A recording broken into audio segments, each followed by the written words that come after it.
Quando minha companheira afirmou que eu havia perdido a graça e sugeriu uma pausa experimental no casamento, minha única resposta foi concordar prontamente, dando início a uma desconstrução metódica de nossa existência compartilhada. Poucas semanas depois, o universo fantasioso que ela tentou criar desmoronou em puro desespero. Atualmente, com 42 anos, ganho a vida como especialista em processamento de informações. Minha rotina é alicerçada em raciocínio lógico, detecção de irregularidades e projeções matemáticas precisas. É nesse ambiente de exatidão que encontro meu equilíbrio e segurança. Minha mulher, Kelly, de 38 anos, costumava dizer que compartilhava desses mesmos valores. Durante uma década e meia, ela me descreveu como seu porto seguro. Meu papel sempre foi claro: prover recursos, oferecer suporte e manter a engrenagem da nossa vida girando de forma previsível para que ela pudesse explorar interesses que oscilavam conforme a estação do ano.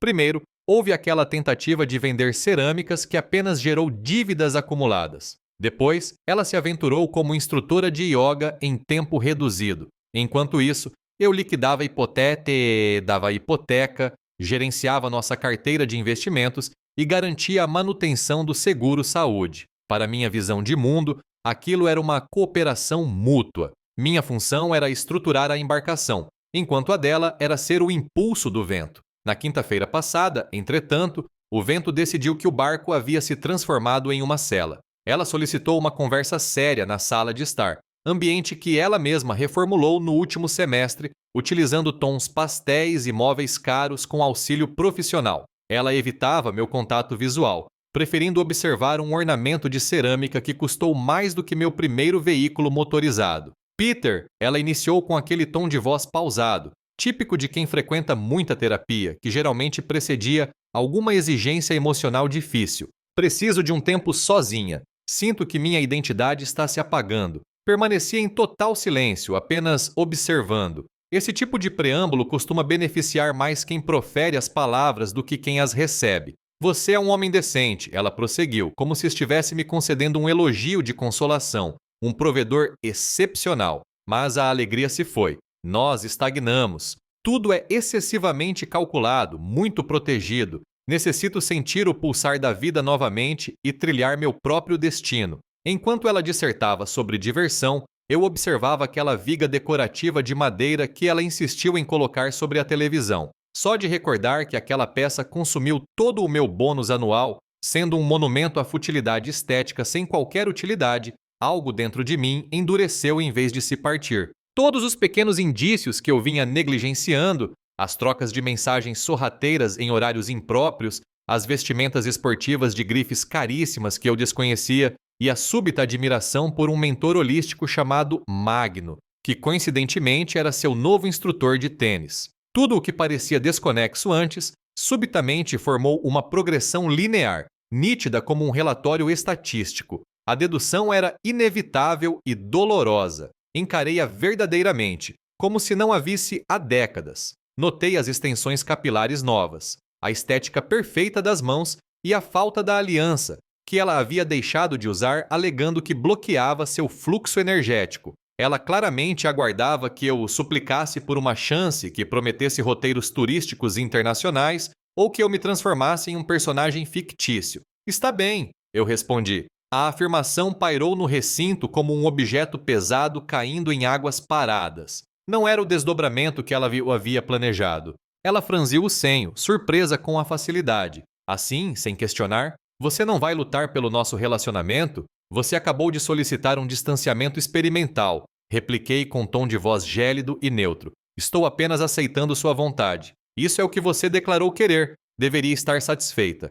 Ela permaneceu estática, assemelhando-se a uma intérprete que esqueceu suas falas no palco. Tudo bem, vou organizar meus pertences então. Ela subiu as escadas e eu não a segui. Fiquei apenas escutando o ruído de compartimentos sendo abertos, o som da minha história sendo desmantelada. Por um breve momento, senti uma fúria cega, com vontade de destruir aquele ornamento estúpido. Depois, uma melancolia profunda me atingiu ao lembrar da jovem com quem me casei, que se alegrava com refeições simples no chão do nosso primeiro imóvel minúsculo. Para onde aquela pessoa havia ido? Permiti que esses sentimentos me dominassem por uma hora inteira. A raiva e o luto.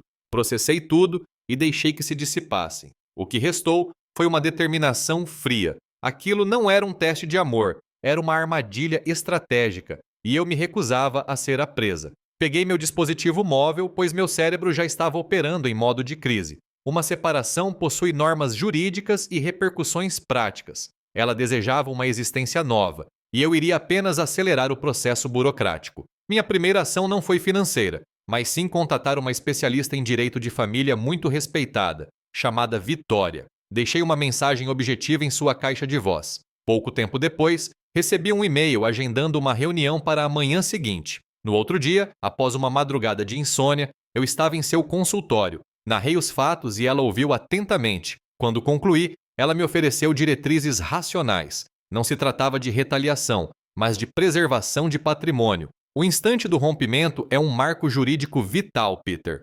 A partir de agora, cada movimento seu deve ser passível de defesa legal. Seguindo seus conselhos, dediquei o restante daquela sexta-feira a executar manobras calculadas. Primeiro, a autonomia financeira. Estabeleci uma conta bancária individual. Não zerei a conta conjunta para evitar acusações de cerceamento econômico. Pelo contrário, mantive uma quantia razoável lá, cerca de 5.000, como um fundo de auxílio temporário sugerido pela advogada. Após isso, movi o restante das minhas reservas pessoais para meu novo refúgio financeiro. Atualizei meus registros na empresa para que meus rendimentos futuros fossem depositados exclusivamente na nova conta. Documentei cada minuto e data dessas transações para provar que ocorreram após a ruptura do vínculo. Sobre os cartões de crédito, eu era o detentor principal e Kelly apenas uma dependente. Contatei a operadora, informei o fim da união e revoguei o acesso dela imediatamente. Me responsabilizei pelo saldo devedor existente de quase 8.000.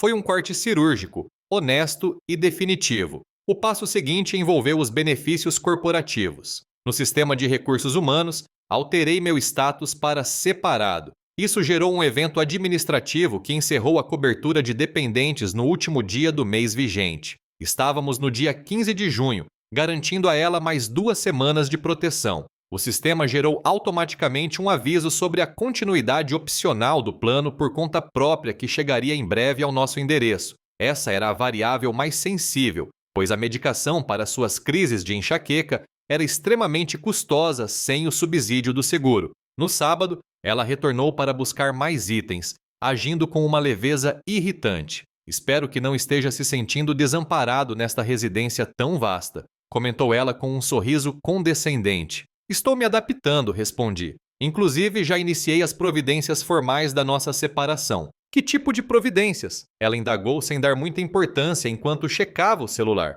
A parte jurídica, os defensores legais e a papelada, esclareci. Seria prudente você também buscar orientação profissional. Ela soltou uma risada curta. Peter, deixe de ser melodramático. É apenas um período de reflexão. Daqui a algumas semanas sentaremos para conversar. Ela não compreendia a gravidade. Supunha que eu continuaria sendo sua rede de segurança, aguardando seu retorno após suas aventuras. Ela estava profundamente equivocada. O primeiro sinal de turbulência na nova realidade dela surgiu 5 dias depois. O motivo, como eu antevi, foi o bloqueio do crédito. Recebi uma mensagem indignada na quarta-feira dizendo que o cartão foi negado em uma loja de roupas esportivas e que a funcionária foi descortês. Ela pediu para eu resolver o problema técnico. Minha resposta foi direta. Não há erro. Eu removi seu acesso semana passada, pois nossas finanças agora são independentes. Ela ficou furiosa, questionando como eu pude tomar tal decisão sem consultá-la. Lembrei-a de que eu havia avisado sobre o início do processo legal. Sugeri que ela utilizasse o saldo da conta de débito. Notei que ela conferiu o saldo e os 5.000 que deixei serviram para conter um colapso imediato, mas a mensagem estava dada. A fonte de recursos ilimitados havia secado. O verdadeiro impacto ocorreu na manhã de sábado, quando ela apareceu com sua mãe, Joyce, buscando reforço moral. Joyce é alguém que enxerga os desejos da filha como ordens e acredita que minha missão de vida é financiá-los. Peter, exijo uma explicação para esse comportamento. Joyce disparou ao entrar. Kelly estava logo atrás, com uma postura de indignação fingida. Você cortou o crédito dela para humilhá-la publicamente? Estou apenas definindo perímetros econômicos adequados para uma separação, respondi serenamente. Foi quando Kelly perdeu a compostura, gritando que aquilo não era uma transação comercial, mas a vida dela, e que eu tentava puni-la por buscar liberdade. Não estou punindo ninguém, afirmei com voz firme. Estou apenas entregando as consequências da sua própria escolha. Você optou por um caminho solo e agora está experimentando a realidade integral dessa decisão. Fiz uma pausa dramática antes de revelar o próximo fato. Já que mencionou logística, informei meu empregador sobre nossa situação e sua cobertura de saúde será encerrada em 10 dias. Você receberá as instruções para manter o plano pagando do próprio bolso. A palidez tomou conta do rosto de Kelly. Joyce perguntou o que aquilo significava na prática. Kelly sussurrou que seu tratamento para dor de cabeça custaria uma fortuna sem o seguro. Exatamente, confirmei. Sugiro que organize seu orçamento, pois o custo individual é bem elevado. Joyce exclamou que aquilo era uma crueldade com alguém que possui uma condição médica. Lembrei-a de que Kelly é uma mulher de quase 40 anos que escolheu rescindir o contrato com o marido que provia tal benefício. Isso é uma decorrência natural da autonomia que ela tanto almejava. Bem-vinda à vida adulta. Kelly chorava de frustração e disse que acionaria um advogado. Respondi que já possuía a minha, chamada Vitória. O fato de eu estar vários passos à frente a deixou desestabilizada. Ela me olhou como se eu fosse um completo desconhecido. Elas saíram batendo a porta e a disputa jurídica de fato começou. 2 semanas depois, recebi a notificação do representante legal dela. O documento era uma peça de ficção que me descrevia como um tirano controlador que privou uma esposa vulnerável de sustento. Exigiam restauração imediata de verbas e uma pensão vitalícia exorbitante. Vitória apenas sorriu ao ler, explicando que era uma tática de intimidação para forçar um acordo desvantajoso. Responderíamos com evidências e serenidade. Nossa contestação foi impecável, rebatendo cada mentira com registros bancários e documentos que provavam que ela havia abandonado o domicílio por vontade própria. Mas Vitória tinha um trunfo.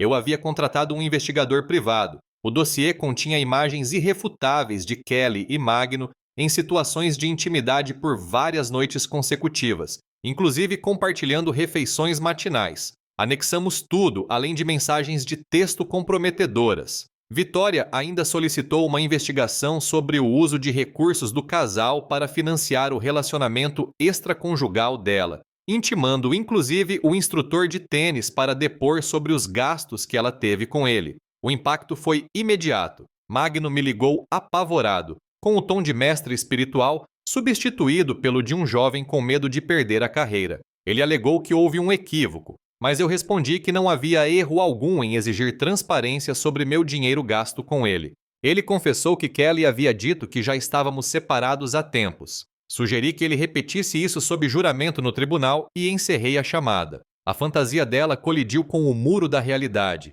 Mãe e filha tentaram me contatar repetidamente com súplicas e ofensas, mas eu apenas observava os dados, e os dados eram fatais para ela. O divórcio foi concluído em tempo recorde porque o caso dela ruiu. Magno, temendo pela própria reputação, forneceu uma declaração oficial detalhando que o envolvimento deles começou muito antes do pedido de separação. Ele a traiu para salvar a própria pele. Com a infidelidade e o mau uso do dinheiro provados, o advogado dela a pressionou a aceitar um acordo mínimo. Vendemos o imóvel e dividimos o valor conforme a lei, o que me permitiu comprar um apartamento moderno só meu. Ela recebeu sua parte, mas perdeu o direito à pensão longa, recebendo apenas um auxílio temporário por 2 anos para que encontre emprego. O juiz ainda determinou que ela me reembolsasse os $15.000 gastos com o amante, descontando do valor da venda da casa. No final, ela pagou pela própria traição. Hoje, Kelly vive em um imóvel simples e trabalha em um escritório de paisagismo,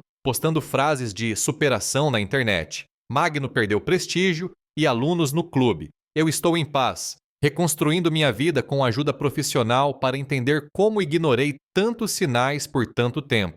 Meu novo lar é um santuário de silêncio e livros, onde minha cafeteira sofisticada produz a bebida perfeita todas as manhãs. Descobri que a liberdade é muito mais divertida do que qualquer aventura vazia. A montanha que ela tentou derrubar continua de pé, agora mais sólida do que nunca. No jogo da vida, quem despreza a estrutura acaba descobrindo o peso da gravidade. Obrigado por acompanhar este relato.